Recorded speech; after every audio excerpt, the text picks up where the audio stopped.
Olá, bom dia, gente. Vamos aqui começar novamente a nossa maratona de lives hoje, que é uma quinta-feira, dia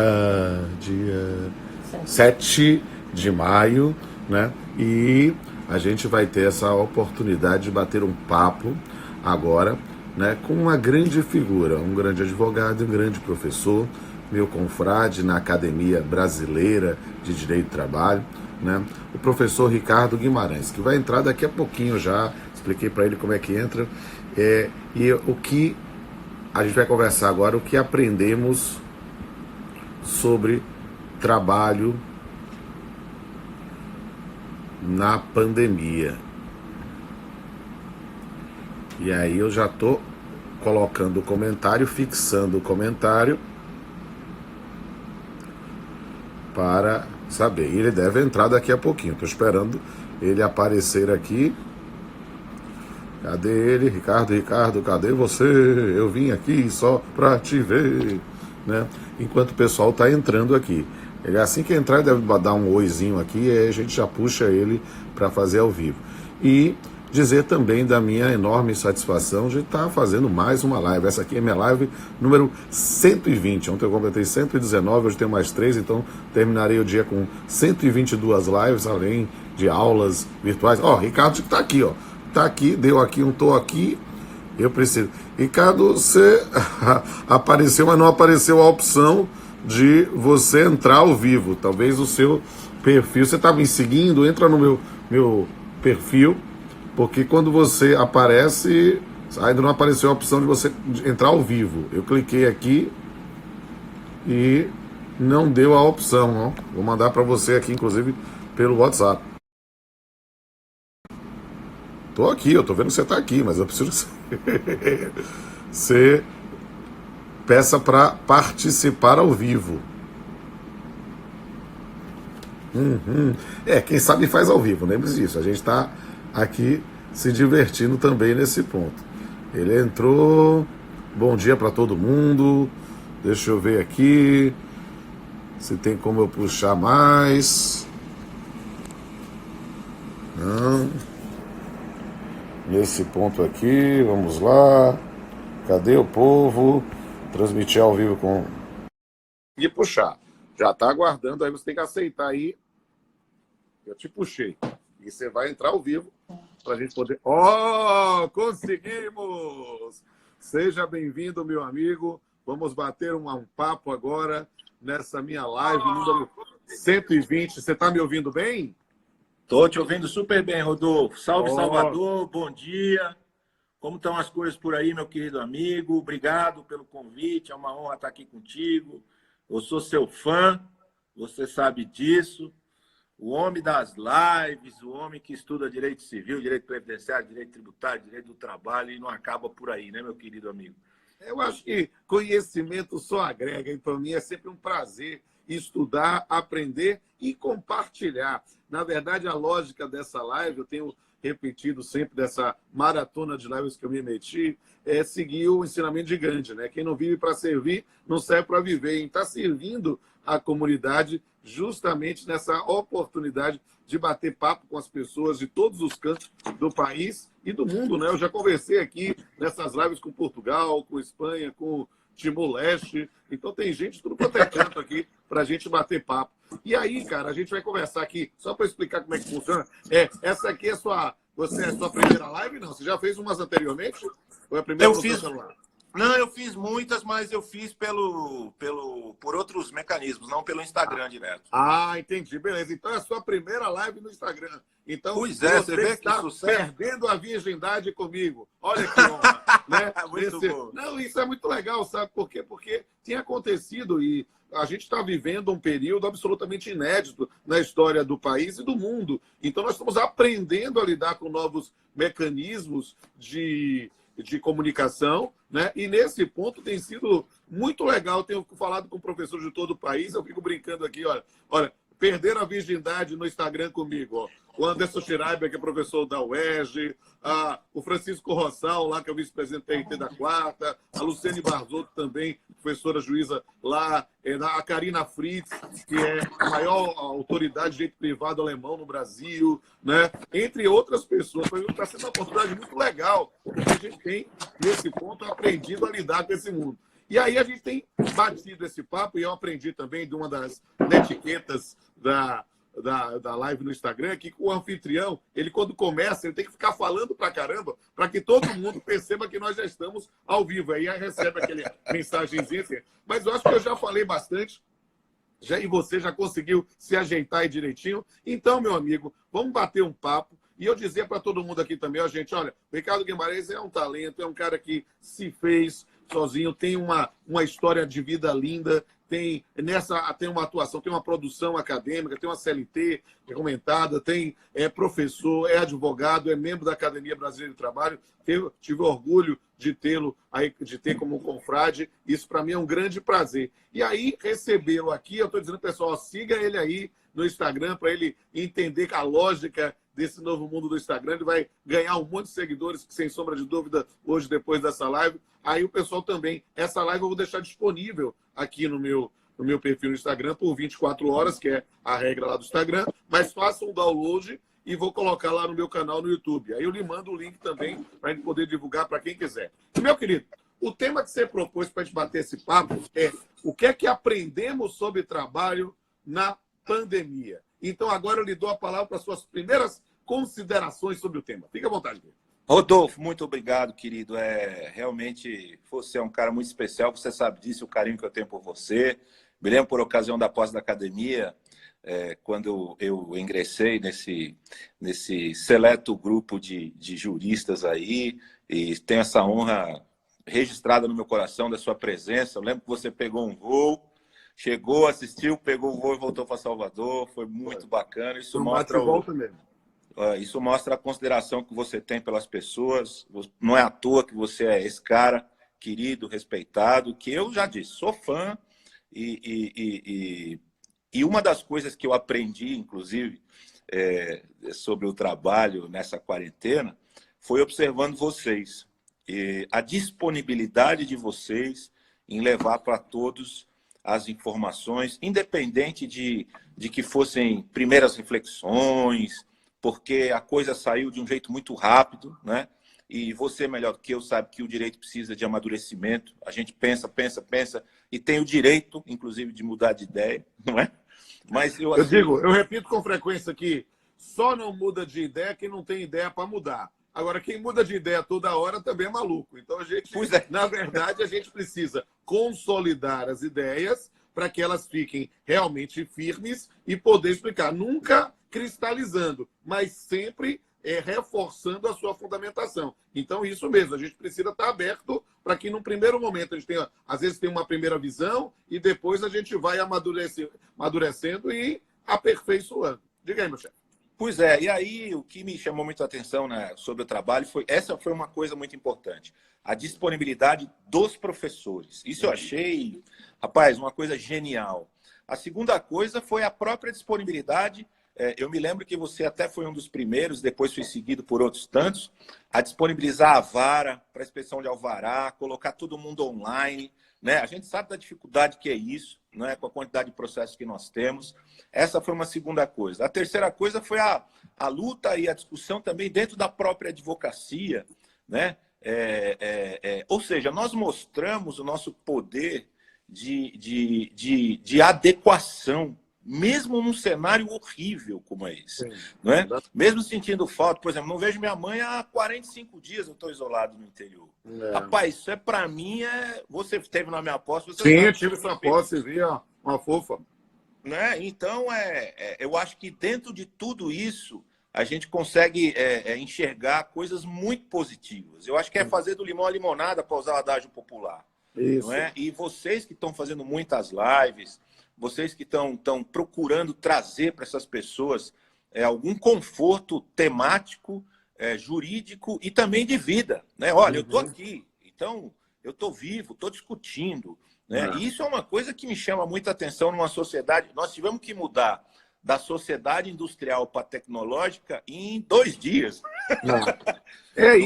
Isso é sensacional. E só lhe fazendo um mote ainda sobre essa provocação do título da nossa live, né? Porque é uma das coisas que é mais interessante para nós que amamos o direito de trabalho, vivemos o direito de trabalho, né? Estou no direito de trabalho há 28 anos, né? Contando meu tempo de magistratura, são 25. Né? Então, o que acontece? A gente vê, neste momento, uma retomada do protagonismo da disciplina jurídica das relações de trabalho. Note, a gente passou a atuar no campo das informações ao cidadão, nessa ideia de servir mesmo, né? De maneira muito rápida e, digamos assim, numa guinada, num cavalo de pau de 180 graus. Né? Por quê? Porque a gente, até bem pouco tempo, pós-reforma trabalhista, as pessoas dizendo não, vai revogar a CLT, tem que extinguir o seu trabalho, e, de repente, só com a Lei 13.979, ele já começou a ter que explicar para as pessoas a distinção de interrupção e suspensão, até quando o empregador paga,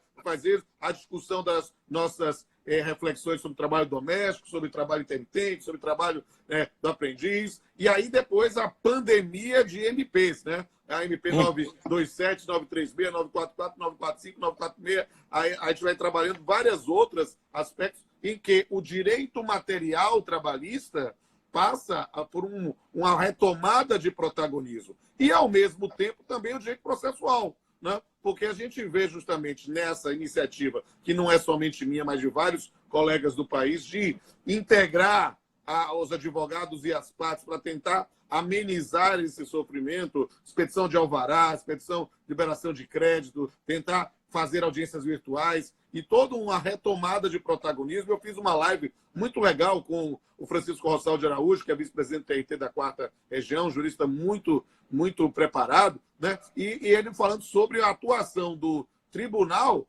no fomento à negociação coletiva, porque fazendo uma interpretação assim mais ampliativa daquela atividade negocial pré-dissídio coletivo, eles disponibilizaram no site do TRT, precisa negociar, clica aqui, a gente já faz uma audiência, ele delega como vice-presidente do tribunal para o juiz de primeiro grau, mais próximo, faz virtualmente, mas conseguindo resultados muito expressivos na busca de uma negociação coletiva. E agora, no campo processual, a gente vê naturalmente, sair da zona de conforto não é fácil. A gente viu isso quando o PJE começou a ser trabalhado, para usar um exemplo mais recente. Mas a ideia das audiências virtuais, a realização de sessões virtuais de audiência no primeiro grau ou sessões nos tribunais, é algo que já é, eu não vou dizer que é uma realidade, mas já é um começo de realidade. Agora, tal qual o poeta, né, a gente tem que aprender que o caminho não existe, o caminho se faz caminhando. Nós vamos aí, por tentativas e erros, tentar administrar isso. Eu tenho exortado os meus colegas magistrados a ter muita paciência, muita tolerância, muito cuidado e muito respeito à boa-fé, porque nós estamos num período de inclusão digital forçada. E nem todo mundo tem a mesma habilidade para fazer um acesso no Meetings lá do Google, ou até mesmo fazer uma live no Instagram. A gente está construindo uma nova forma. Eu uso uma expressão com muita frequência que as pessoas ficam perguntando para mim, professor, quando é que a gente vai voltar ao normal? Eu vou dizer nunca, porque o normal é o passado, e o passado já passou. A gente está construindo um novo parâmetro de normalidade pós-pandemia e que a gente está aprendendo como lidar com isso. É algo realmente que é um desafio, é muito interessante e, na verdade, usando outra expressão que eu uso com frequência, a gente não está mais contando história, porque na história não há precedente exato disso. Nós estamos sendo testemunhas da história e construindo a nossa história juntos, a história do direito de trabalho, das relações de trabalho, do Justiça do Trabalho. E aí, mais uma pergunta. O que é que nós estamos aprendendo sobre trabalho na pandemia? Você tocou nos assuntos muito interessantes. A questão, por exemplo, da negociação coletiva. Olha que interessante. Até nossa confreira Tereza Asta acabou de publicar lá no nosso grupo da academia um acordo que ela fez também lá num dissídio. Então, eu acho assim, independente de qual a decisão e como está sendo a decisão, você vê uma atitude proativa do Supremo Tribunal Federal, você vê uma atitude proativa dos tribunais regionais de trabalho, essa questão que você citou também muito relevante das audiências telepresenciais. Todos nós temos medo, não é? Eu até disse ontem num grupo nosso que a gente estava discutindo essa questão do acesso, né, à responsabilidade, porque no ato aqui do Tribunal Regional de São Paulo, num primeiro ato, se fala da responsabilidade do advogado pela conexão, não é? Na internet. Então, a gente estava dizendo isso, mas, veja, a gente não pode imputar, por isso que você falou dos cuidados, se a conexão cair, não é? Eu não posso falar de revelia, eu não posso falar de arquivamento, isso não existe, porque a ausência de acesso online pode virar a ausência de acesso à própria justiça. Isso. Não é?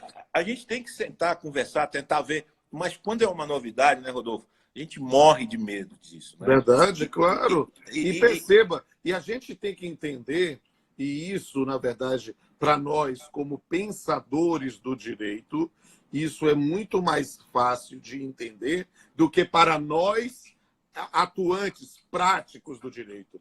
Por quê? Porque a gente precisa perceber que nós temos uma farta história autoritária no país. E isso gera uma tentação enorme na condução da audiência. Eu sou juiz há 25 anos, eu falo com lugar de fala. A gente tem que ter muito cuidado para, nesse momento, preservar a boa-fé, porque a gente vai ser provocado muitas vezes pela parte contrária, dizer, doutor, ele tirou a conexão de propósito que ele estava confessando, alguma coisa assim. E a gente vai ter que pensar muito em como fazer esses registros. Verificar, porque uma comunicação entre as partes, né, por uma via indireta da própria audiência, a audiência não está sendo feita no celular. Então, o juiz está gravando no Meeting, às vezes no notebook. Nada impede de que haja um contato via WhatsApp, via Telegram, do lado, e a gente não está sabendo disso. Então, na verdade, a gente vai redimensionar, inclusive, o valor da prova oral. Só que falar isso, no primeiro momento, arrepia a espinha de quem milita na prática no seu trabalho, que está acostumado realmente com tudo na base da prova oral. E aqui a gente, na verdade, vai ter que fazer uma adaptação. Como é que vai ser o resultado? Quem disser que sabe, mente. Nós estamos, na verdade, construindo uma nova forma de lidar. Nós vamos ter sempre os deslumbrados, entusiasmados, nós vamos ter os rabugentos, retrógrados, nós vamos ter várias pessoas que vão ter, de um lado, pensando, ó, que maravilha, ó, outros dizendo, ó, que desgraça. A gente vai ter que efetivamente pensar no campo, né? A virtude está no meio, né? Então, nesse ponto de construir alguma coisa que possa garantir contraditório, devido processo legal, direito de defesa e um direito à conexão estável, né? Isso não vai ser fácil. E o que a gente vê, né, Rodolfo, assim, pelo menos na minha modesta opinião, é que a gente está, como você disse, construindo, até porque o Código de Processo Civil, salvo outro entendimento, claro, sempre respeitando, ele traz essa possibilidade dessas audiências, mas se a gente reparar bem, eu andei olhando, ele ressalva que sempre há, por exemplo, a oitiva na presença de um magistrado, não é? Há alguma autoridade presente, né, quando isso é feito pela via, digamos assim, da internet, etc. O que nós vamos experimentar agora é uma coisa diferente, não é? É ouvir parte, né, depoimento de parte, é ouvir testemunha, etc. Tal. Então, como a nossa cultura é uma cultura que tem que ter um textinho na lei dizendo aquilo como será, não é? É a nossa cultura, né? Verdade. Não é common law e a gente está acostumado com isso. Nós ficamos todos muito inseguros mesmo com isso. Verdade. Né? Eu discutia ontem até, eu acho que ontem que você fez uma live com o André Molina, querido amigo também. Foi, gente boa ontem, coisa de manhã, gente muito boa. Foi a live ótima, discutiu sobre teoria da imprevisão, avisar o pessoal que já está lá disponível lá no meu canal, quem quiser ver ou rever, né? Está à disposição. São 2 canais, o canal Pamplona e o canal Papeando com Pamplona. No canal Pamplona eu boto as lives que eu fiz como anfitrião, e no canal Papeando com Pamplonas, que eu fiz como convidado. Então, essa, como Molina foi no meu perfil, tá lá no canal Pamplona, pode conferir. Não, eu fiquei chateado, eu vou assistir porque eu não consegui assistir. Ontem a gente debatia isso, sobre essa questão, por exemplo, que você diz, a gente às vezes quer resolver, né? Então, a gente discutia essa questão que vocês bateram um papo ontem, de permitir ou mitigar o pagamento de um acordo, etc. e tal, se isso seria possível, se isso não seria possível, né? E eu tenho uma visão bastante clara disso, mas entendo a vontade de resolver, né? Eu até brinquei ontem com um colega e falei assim, olha, se a empresa pode entrar lá e dizer assim, e é um negócio jurídico processual, sabemos nós. Né? Para mim é um negócio de direito material chancelado processualmente, ou seja, tanto que os prazos para cumprimento não estavam suspensos, porque não é negócio processual, é negócio de direito material que tem a força da coisa julgada por força da CLT, exatamente. Isso. E aí, o que acontece numa situação dessa? Eu até usei a situação inversa, né, como argumento, falei assim, imagine então que o reclamante escreva para o juiz uma petição e fale assim, era em 10 vezes, só que eu fui dispensado, eu quero à vista. Não é? Veja, a situação é mais ou menos idêntica. Eu vou poder mexer na coisa julgada. Né? É uma coisa muito difícil. Você vai adorar a live que eu fiz com Valdete Severo, né? 2 dias antes, está lá também, e ela veio com um exemplo semelhante a esse. Você vai curtir, siga aí.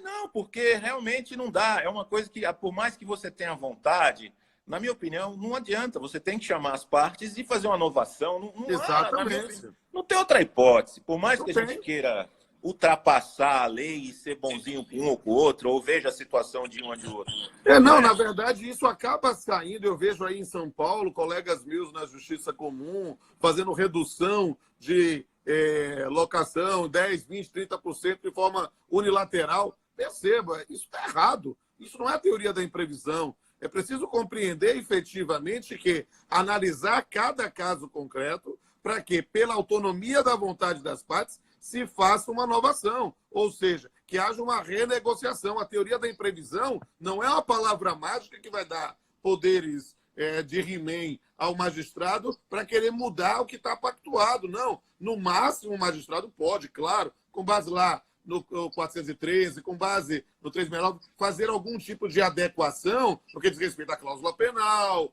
talvez mesmo a própria situação efetiva de não antecipar o vencimento das parcelas vincendas pelo inadimplemento, admitindo uma força maior, esse tipo de coisa. Mas o que está pactuado é o que tem que ser cumprido. Né? Eu falei isso expressamente com Molina.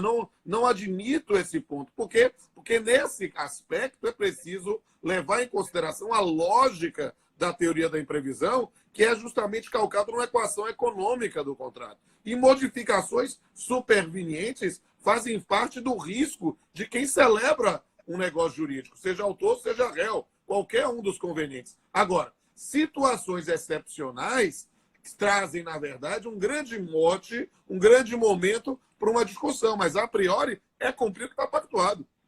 Pois é, eu até acho estranho que alguns juízes tenham utilizado o Código Civil em um ponto que não tem relação de causa e efeito, que é o ponto do prejuízo. Ora, o acordo não trouxe prejuízo. O acordo não é o fato... Isso!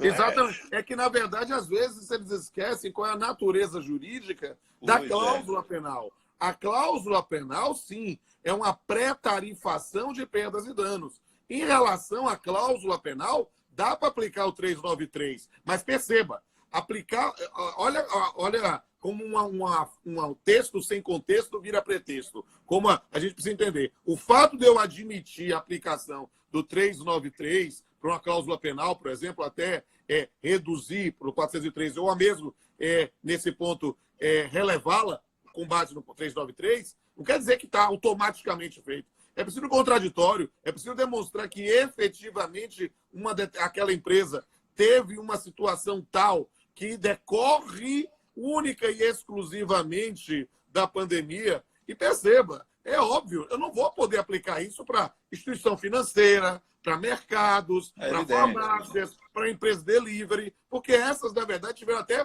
um fomento na sua atividade. E aí é preciso compreender, porque as pessoas, às vezes, querem uma palavra mágica, querem uma solução, como se fosse um dado puramente objetivo de 2 mais 2, e nem sempre 2 mais 2 é igual a 4. Às vezes, pode dar um número diferente.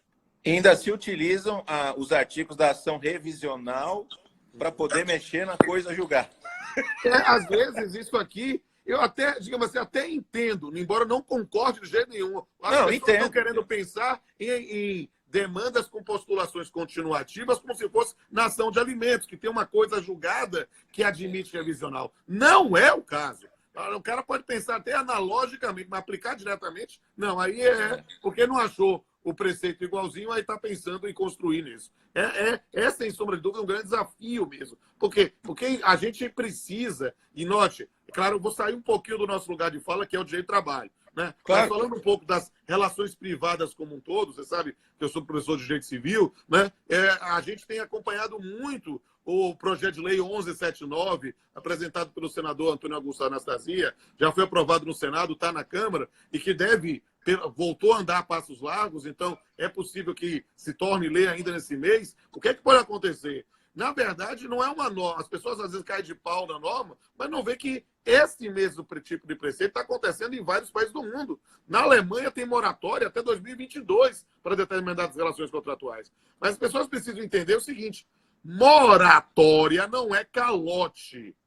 Na verdade, em determinadas relações jurídicas, haver aí sim uma protração, né? Um diferimento de determinados pagamentos pela possibilidade da parte que as exige conseguir ficar sem ele. Mas não é algo que pode ser aplicado prêt-à-porter. Perceba que nós temos situações de locadores que vivem daquela verba.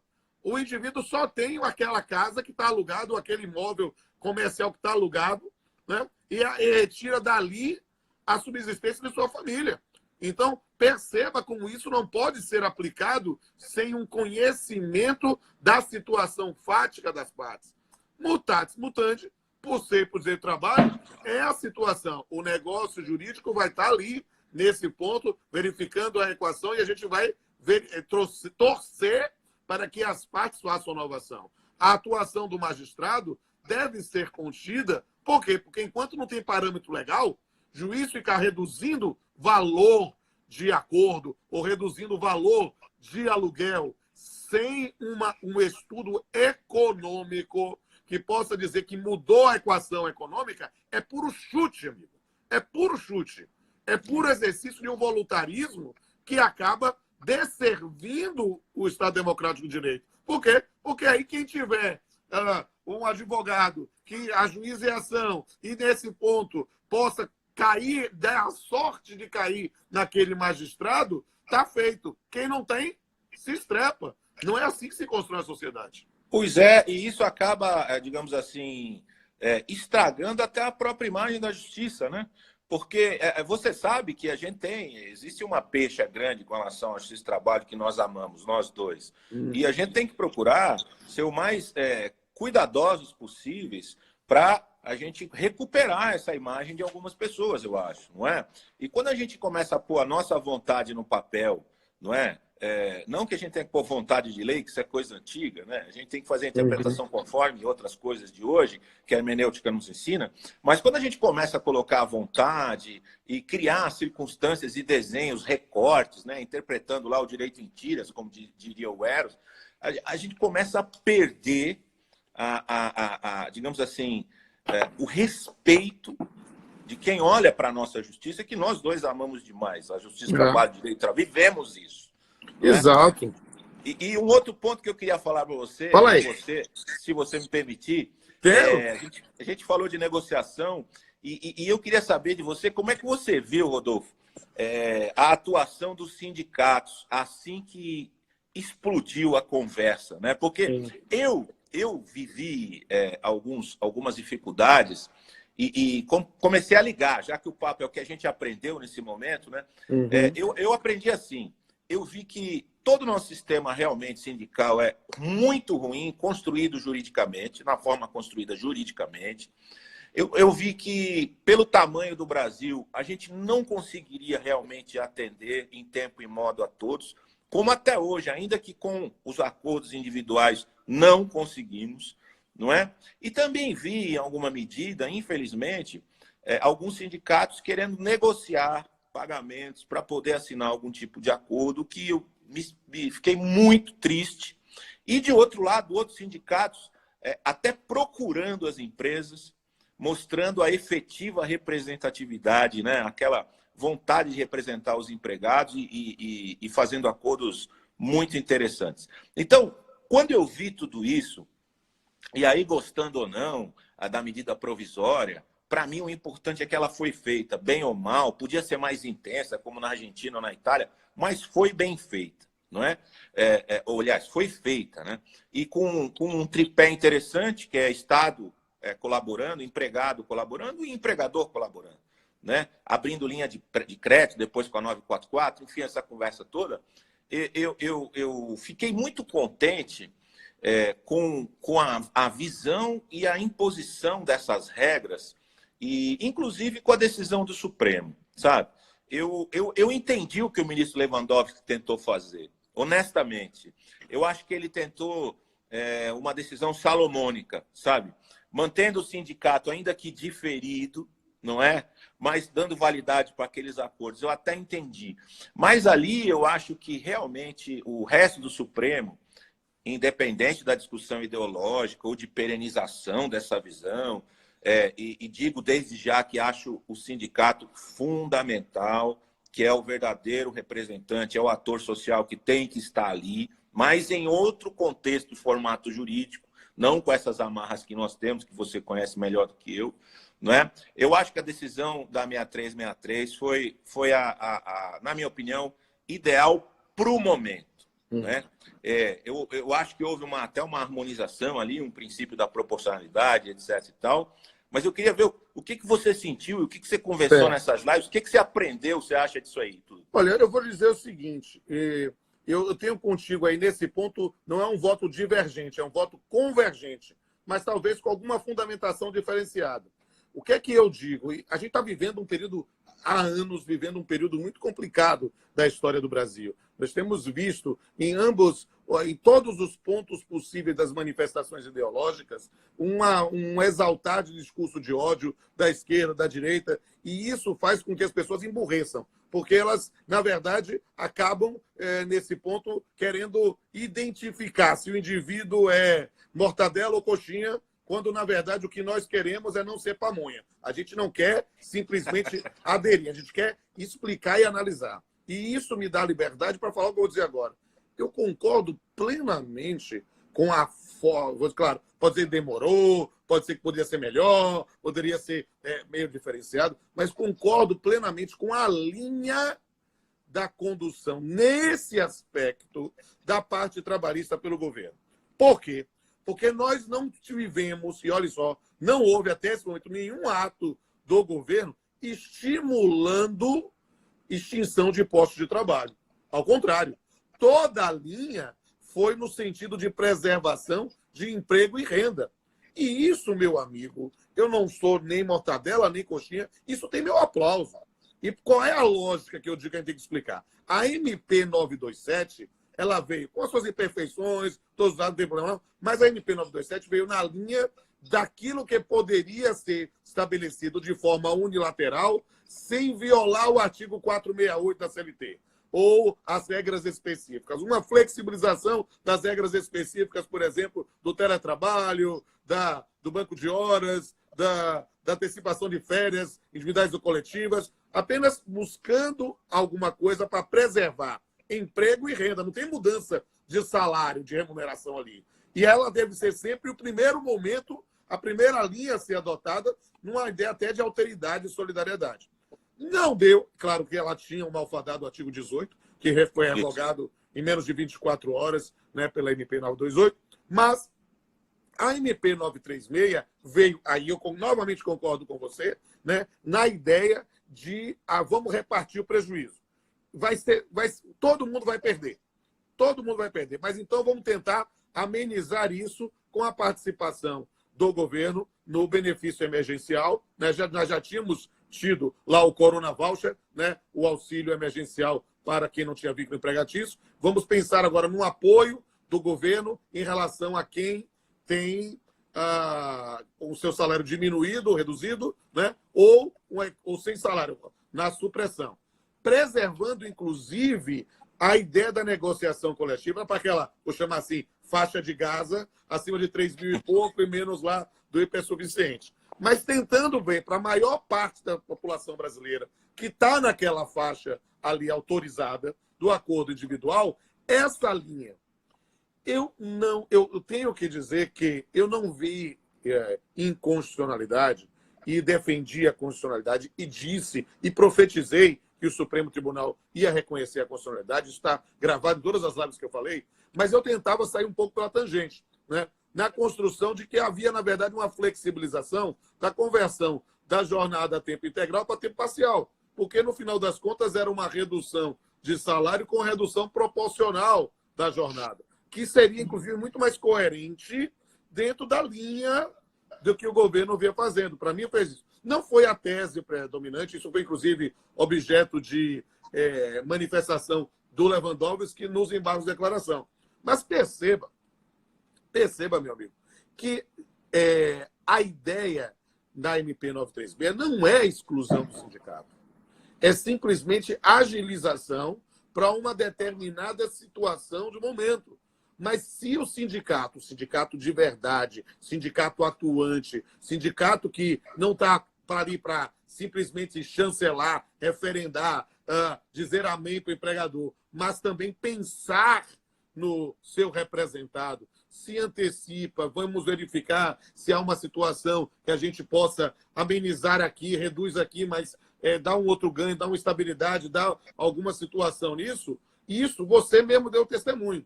O que não podia, e isso, lamentavelmente, ocorreu, foi o que eu chamo logo de cara, não economizo, não, de ato antissindical, conduta antissindical. Sindicato querer cobrar para negociar, isso é a nossa... Você lembra que eu falei da nossa herança autoritária?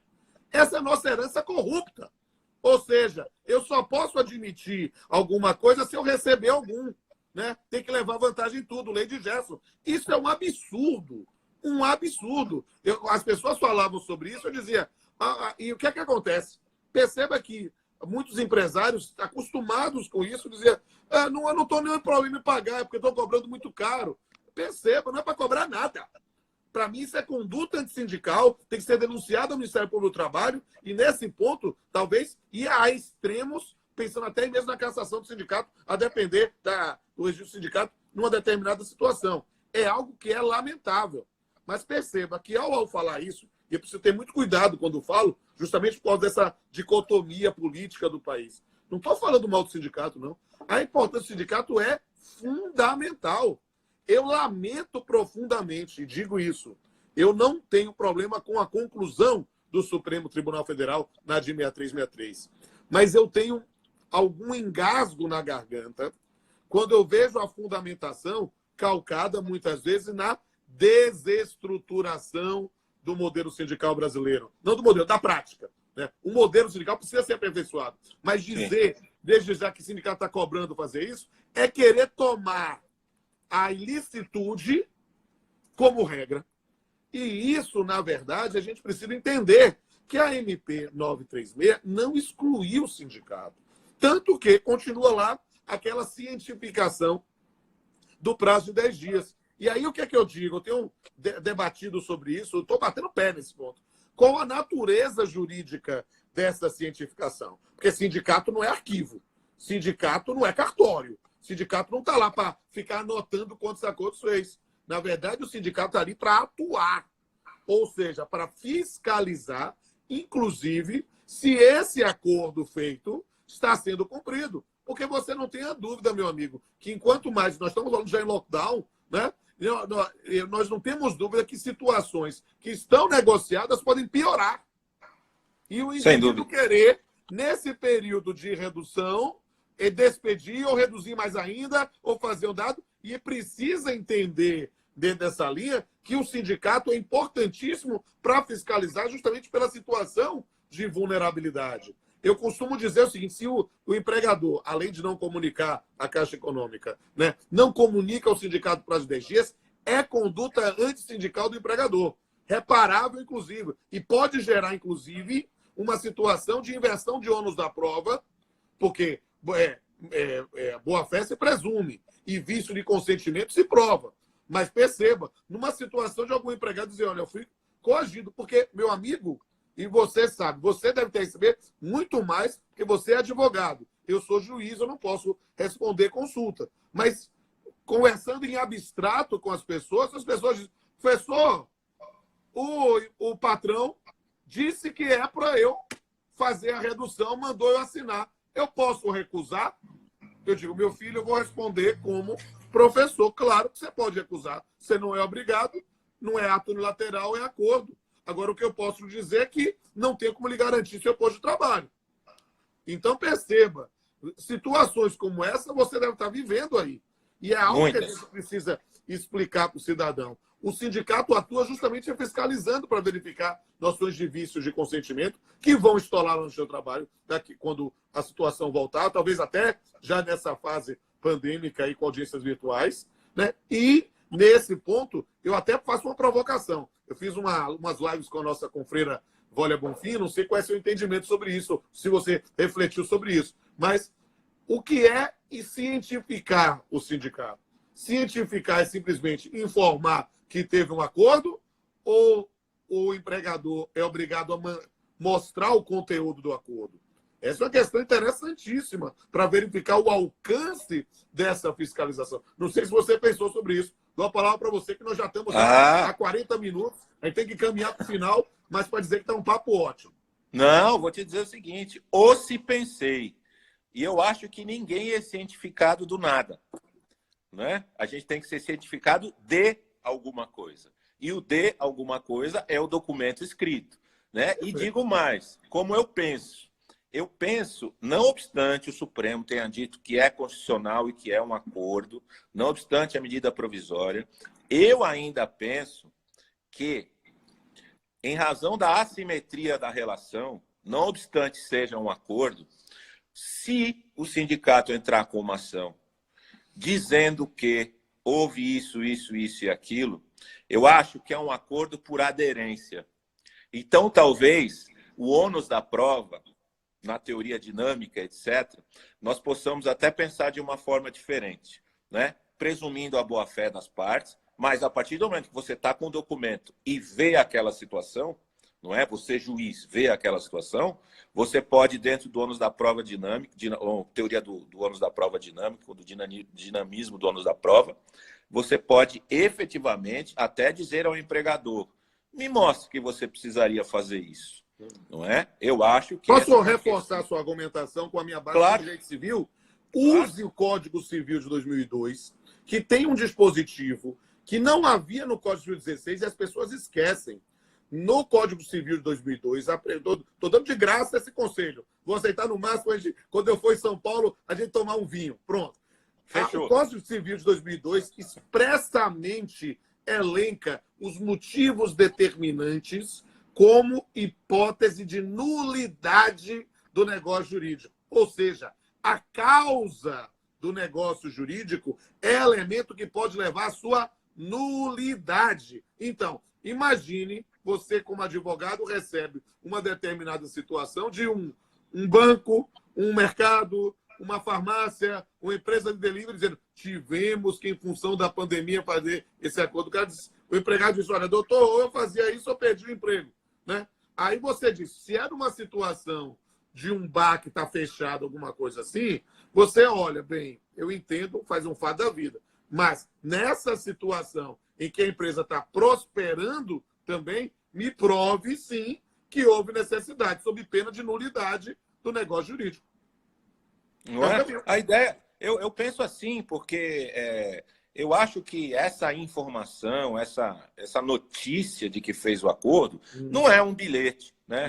Dizendo assim, olha, nós fizemos o acordo aqui pela empresa tal. Não, o sindicato tem que ter o conhecimento de qual foi o acordo.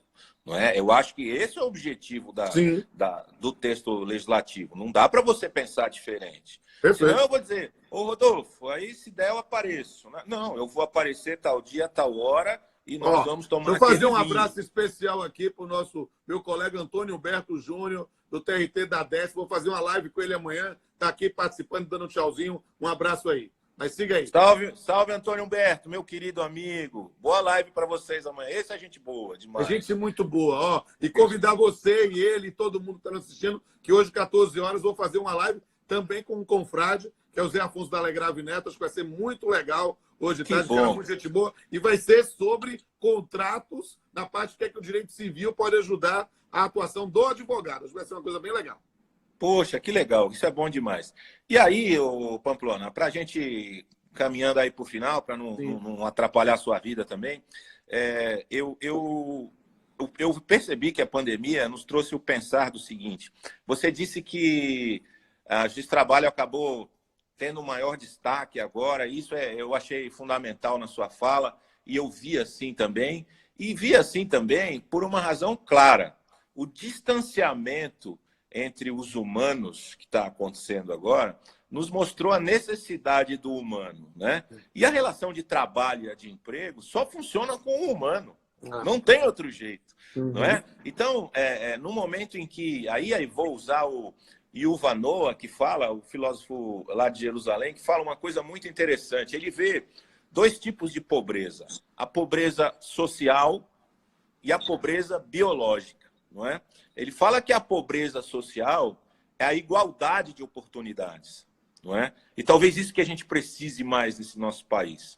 E a pobreza biológica é o que talvez nos afete com a pandemia, que é a própria falta de ter o que comer em casa para muitas pessoas, não é? Então, de uma forma ou de outra, toda essa legislação, esse arcabouço, essa ideia, essas audiências, a gente tem que pôr o humano no centro, né? Colocar o humano no centro disso e falar assim: cara, a gente trabalha para isso, para você, para que você tenha a sua felicidade ali ganhando o seu salário mínimo ou ganhando 5 vezes o salário mínimo, mas para que você tenha essa felicidade, não é? E eu acho que a gente interagir dessa forma que nós estamos fazendo aqui, que você tem feito tão brilhantemente em todas essas lives, faz com que a gente consiga contagiar um número de pessoas. Verdade.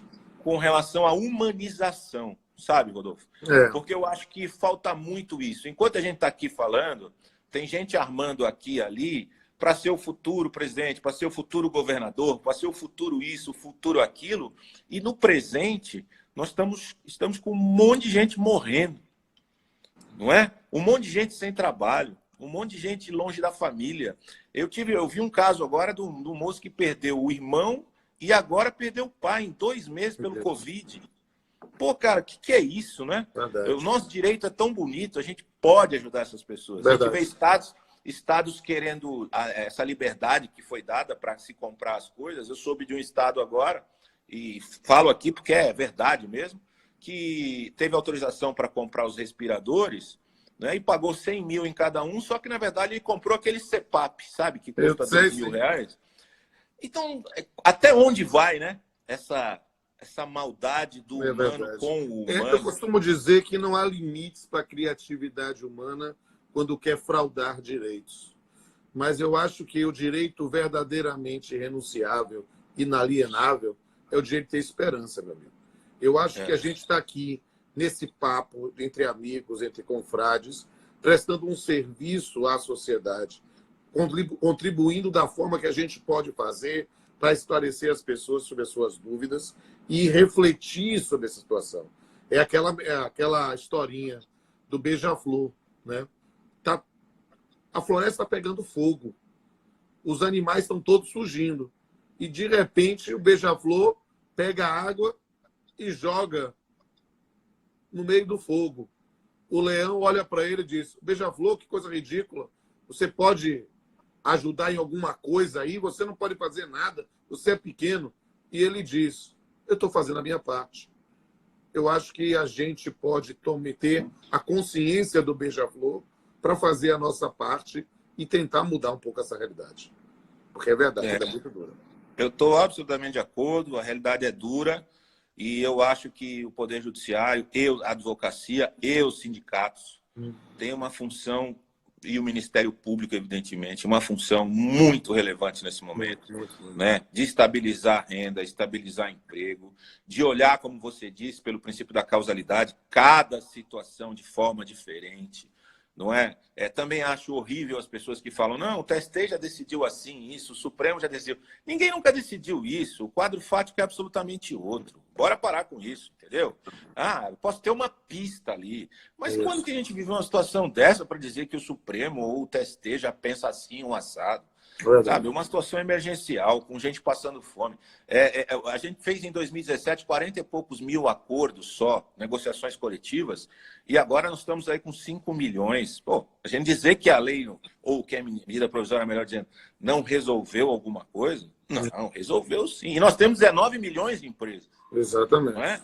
Então, a gente tem que abraçar isso de uma forma, como você tem feito, de uma forma pontual. Eu não tenho, graças a Deus, partido, não quero ter, não sou canhoto nem destro, jogo com a cabeça, entendeu? Então, a ideia é essa, vamos parar com isso. Eu tenho amigos de ultra-esquerda e que a gente faz uma live assim e debate tecnicamente. Isso é que é bom. Isso é bom. Não é? Isso é que é bom. Né? E como tem amigos de ultradireita, até na família, né? E que a gente conversa tecnicamente. Eu acho que a gente tem que... É claro que tudo lá no fundo tem um pensar, etc. A cultura, o jeito de ser, não é? Mas a gente tem que tentar ser o mais técnico possível para que a justiça do trabalho seja respeitada, para que as relações sejam respeitadas, para que o Ministério Público seja respeitado e para que os sindicatos possam efetivamente desenvolver o seu papel social, não é? Foi por um momento que se tirou do negócio jurídico o sindicato e se colocou um ator individual, mas após o vencimento dessas normas, o sindicato deve voltar, deve repensar, inclusive, a sua estrutura política e de financiamento e de custeio, não é? O sindicato, para mim, no Brasil, de 80 e pouco para cá, ou de 90 pelo menos, se perdeu bastante porque ingressou para o lado político e acabou deixando de lado o seu foco principal, que seriam as negociações coletivas. É assim que eu vejo. Beleza. Meu amigo, foi um prazer. Nós ultrapassamos aqui 50 minutos. Quando chega em 60, a live cai, mas eu não quero ficar no ar. Então, dizer que foi um prazer bater esse papo contigo. Essa live vai ficar disponível aqui 24 horas. Já vi a doutora Larissa aqui, mandar um abraço para ela. Ela vai fazer o download, já vou colocar lá no canal o mais breve possível, para poder mandar o link para todo mundo e dizer da minha pública admiração, honra em ser seu colega e seu amigo. Meu querido, meu querido, um abraço para suas considerações finais. Minhas considerações finais são melhores que as suas, eu acho, porque eu sou seu fã, não sou só seu amigo, sou seu confrade, sou seu admirador e fiquei extremamente honrado da gente bater esse papo e que a gente faça sempre isso que possível, de forma particular ou de forma pública, porque nós dois não temos nada para esconder de ninguém, né? Sabemos de onde viemos, sabemos onde estamos e sabemos o que queremos. Então, isso, para quem pensa assim, não há problema nenhum. Te agradecer profundamente, agradecer a todos que tiveram a paciência de me ouvir aqui um pouquinho e que Deus te abençoe, meu irmão. Amém. Sempre te dê muita paz e saúde para você e para sua família. E parabéns pelo nome do seu irmão, que é meu xará. É verdade. Ricardo. Mande um abraço para ele. Manda um abraço para ele. Um abraço, meu irmão. Deus te abençoe. Tchau, querido. Amém. Tchau, querido.